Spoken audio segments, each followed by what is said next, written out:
It's been raining today and it's forecast to rain some more. It was raining yesterday, a little bit, and the weather has barely got above kind of 15 degrees for weeks. And, well, I'm getting sick of it.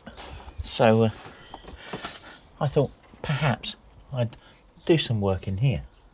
Oh, don't mind those, I live in a laundry. So let me show you what I've got set up. So what I thought I'd do today is simply take photographs of everyday objects. Now, we can take photographs of everyday objects every day, but the problem is we tend not to. We tend to want to go outside and, get the sun, such as it is, or go to exotic places and all kinds of other things. But actually, we're completely surrounded by things that we can photograph. The problem is we don't see them. And I think what we need to do is exercise our viewing a little bit here to really get an idea of what we can do with the things that are literally on the shelf or in the drawer around us. So we've got things like pegs. These are, I don't know, they're boring, aren't they? Yeah, there's not a lot to a peg until you start looking at it in a different way. And this is the key to looking at so many things. In actual fact, while I'm sitting here talking about interesting things, I've kind of scoured the place for things that I think I can get some interesting photos of. And I hadn't seen this thing. It's just down here. There we go. It's a bulb. It's actually a Wi-Fi bulb. Not that that matters. I was attracted to the screw thread. It's an interesting thing. Look. Just wow. And yeah, that's something that I can really make something of, I'm sure. We'll put that down. Now, stuff I've got on the table. I've got these little LED RGB lights. I've got this LED RGB light stick. Look, it says it on the back. This is really rather good. This is from K&F Concept. Thank you very much for sending me this. They are incredibly inexpensive. They are incredibly useful. There's links below and you can see how I'm going to use them here. They're about the same kind of prices as these, and whilst they don't fit in a bag in the same way, I think there's an enormous amount of usability in these, just in the way that you, literally, I mean, you can hold it, and you'll see me using that in a little while. I think it's an incredibly useful little thing, and it's got lots of modes and such on it, so we'll come back to that in a while. We've also got a brush. These things are invaluable. You must always keep a brush to hand, particularly when we're going to be getting a bit closer, as we're likely to be doing here. Well, not likely to be, we are going to be doing here, because any speck of dust, any imperfection such, is going to really show up in your shot, and the brush will help you get rid of it. Vitally important thing here, bottle opener. You must have a bottle opener, but I'm going to try taking an interesting photo of it rather than opening bottles. Other things that I have around me that I've selected for shots. Let's just grab one that's over here. It's a whisk. You see photos of whisks all the time, don't you? It's just one of those things that has enormous potential for shooting something in a very abstract way, and you'll see more of what I mean in a minute when I start using these things and that, because they're going to really show these items in an incredibly different light, and that's really what the video is about. It's finding different images from things that you have around you, things that you see every day, things that you've seen photos of often. We're just going to be shooting them in a different and an interesting way. Now, for this job, I've chosen to use the K&F Concept. What is it? It's a T255A4. You've seen possibly a review of this. If you haven't, there's a link to it up in the corner up here. You'll know that I like these tripods with these transverse heads and such. Now, I have my one of my Giotto's tripods here, which has a similar affair, but it's a little different. And what this one does is allows me to kind of go at different angles. But the problem with this is that I can only set it at given angles. So I've got that position there, and I've got another position there and such. And that doesn't give me quite enough accuracy for doing this kind of over the table work. When I got this, I didn't think this was going to be a great tripod for me. Its reach isn't that great over here and such, but I'll tell you what, because this one has that angle, whoops, knock those off, that angle rather than a straight across, I can't raise that angle up without adjusting the legs, whereas on this, the center column can be adjusted up and down whilst the camera is in position on the transverse part, and that makes this actually really rather more useful for a number of situations than that. Every product, of course, has its uses, and there are pros and cons of all different types of things. So I'm lucky that I have different tripods to meet different needs. But if you're interested in this, there's affiliate links down below. I really do recommend this. It's a decent little thing, well priced, and yeah, if you go and buy one, use the affiliate link. It really will help me out. Let's get on with the photography. Now, a key thing about photographing here, right, let's get that underneath here, and we have an image. You will see the importance already of a brush, because there was a little bit of hair on there. You will surely agree that this is not the greatest photograph. But watch. Let's take that. This is on red, and it's 45% power. Just look at the way that has changed. This desk isn't massively stable, so as I put pressure on it, things move, and I'm on carpet, so apologies for the movement of the items. But look, just the way in which, as I just move that around and it catches that spring, is really interesting. Let's just put that down there, and let's turn this on. Now this is 100% blue. Let me just bring this in here, and you see how this becomes something rather more interesting. And again, as I move it around, you can see just how it is catching on that spring, that metal.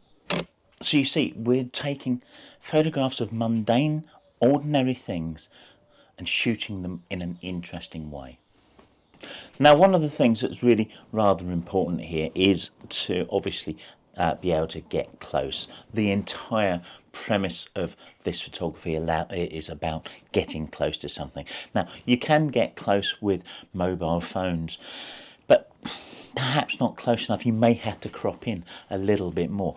But if you've got a really close focusing lens such as this macro here, or indeed actually the pro lens I'm shooting with at the moment, which is a 12 to 40 lens, that will focus to, I don't know, 13 centimeters, something like that, and getting close. But otherwise, yeah, don't fear. If you can't get that close, don't worry, you can just crop in. The problem with cropping in is that if you intend to print something, if you crop in too much, you may not have enough pixels left in order to make a reasonable size print. But let's not think too harshly about that, because most people only ever view these kind of things on a screen, and a 1080p screen is only 2 megapixels, so let's not concern ourselves too much about being able to get in too close, because of the fact we don't have the expensive bits, the glass that gets there. You can do this with just normal gear and just crop in. Now, your focus here is really rather critical. You do need an absolutely sharp point on this, otherwise it's simply not going to work very well.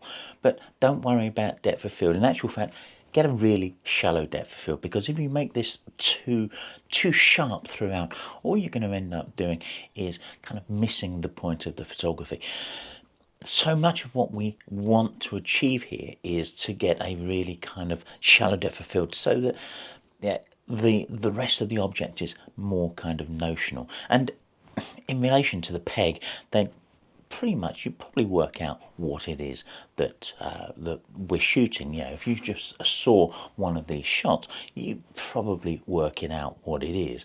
But when we get close to things like, let me just reach behind here, that then that's a lot harder to work out what the object is.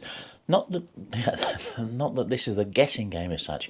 What we're trying to do is create an element of art, and these are really useful for it. Just drop that a little more right the way to the bottom of its travel and readjust here. Actually, there's an element there that's interesting. Those dimples. I like those dimples. Or even, yes, actually the reverse of the moulding on them. I'm finding that really rather interesting. I'm a little too close here. I think I need to put something underneath because the pattern of the worktop is getting in the way. And isn't it strange how what I was intending to do with this is not what I've immediately done. I've just seen another shot out of it, and this is really being emphasised a lot by the fact I've got a blue backdrop now, blue light. I've got two pegs, one's purely holding the other, but it's kind of worked out rather differently. And with this light here, just the relief that this kind of gives, you can see moving that around just gives, again, can't kind of emphasize enough here just how important it is to try these things out and see what you can get. For some objects, we just need perhaps a little bit of lighting. So I've set this to white, about 4600 Kelvin. I've shot a few of these already, and it's really just a case of trying to get a position here, and I'm interested in really getting a very sharp shadow, although the diffusion on this light doesn't allow a lot of that. But let's see, that's quite sharp. Oh, and you'll see I've also put the Pluto trigger on. Oh, and crucially, I've replaced the lens. So this is the 60mm macro. I've put the 30mm macro on, so I don't have to back up quite so much with the camera. You'll also see here that I've used a little bit of cotton wool, really just to stop the thing from rolling. Other absolutely crucial things in working with things like this that are going to roll or need propping up. Just weird stuff, but yeah. Hold on, let me get some out. Here we go, look.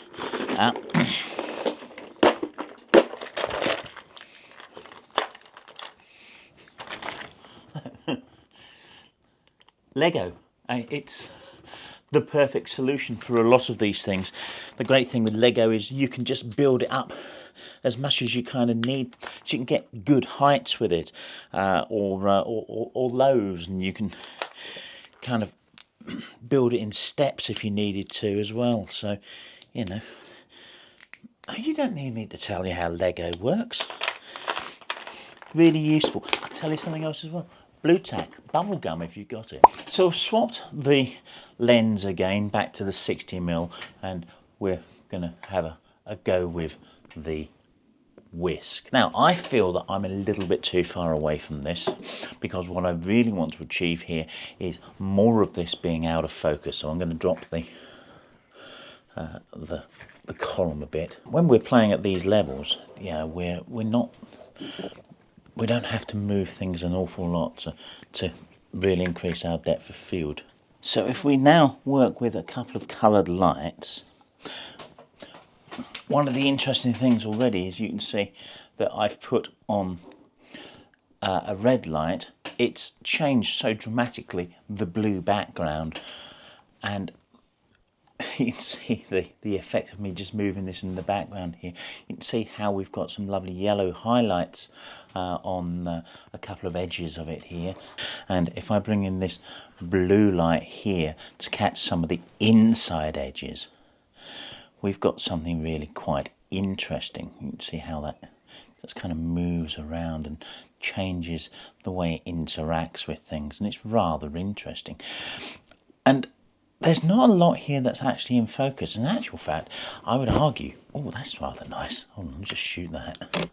And I would argue that actually you really don't want very much in focus at all. Arguably, perhaps you want to just set it to manual and defocus the whole thing. Here we go. This is just amazing little bit of kind of just, I don't know, is it modern art?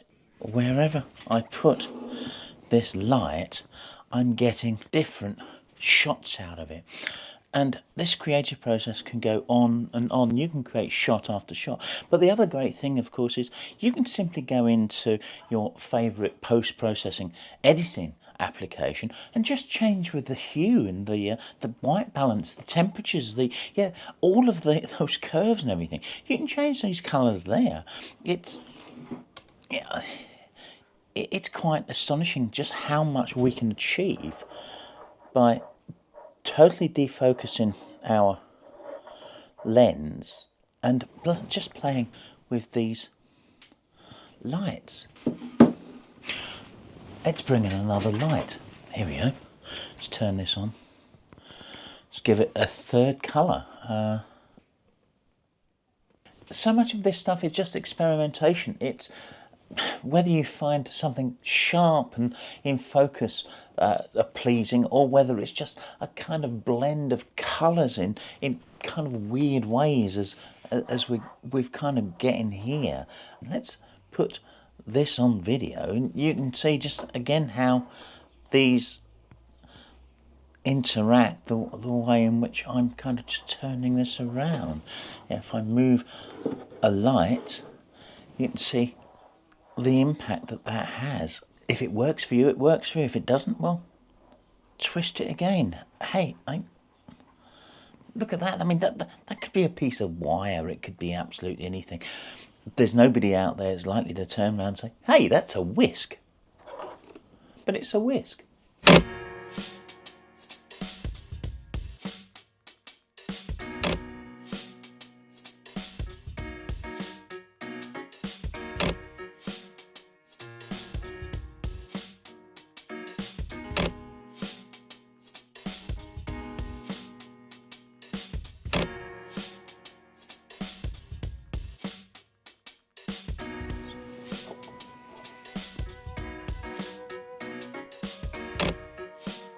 Now, you tell me that doesn't work as a desktop. I think the uses for some of these images is kind of limitless. Yeah, just as an abstract framed on a wall, I think would work very nicely. Just play. You can see the setup isn't dramatic. It's a couple of lights, which are very inexpensive. As I said, links down below, affiliate links. And yeah, just... okay, I've got a backdrop here, but you can go and get a piece of card, or I was using the table earlier. There's so many things that you can just pick up around you and get some incredibly interesting shots.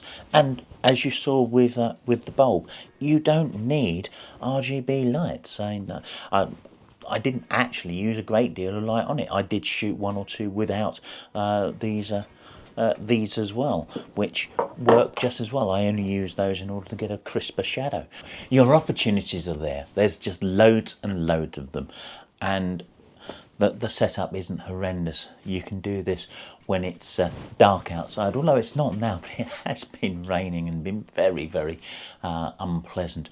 And heck, it's June, so yeah, if you find that you have a day where you were going to go out and shoot and all of a sudden the weather isn't quite what it's what you might like it to be, then stay at home and do this. I hope that's been useful in any way, shape or form. Do give us a thumbs up, subscribe, and if you're interested in more of this, check out that video over there, which has been one of my most popular throughout the years.